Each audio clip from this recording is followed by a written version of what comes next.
Doa untuk mereka yang berani membuka dada di laut terbuka. Saleh Rahmat.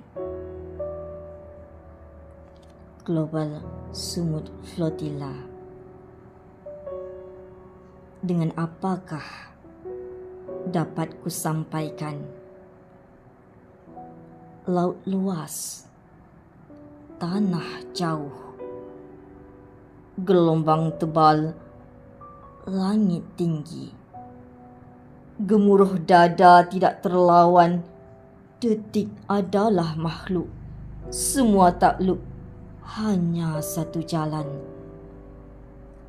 Doa tidak berjarak, doa tidak berhujung.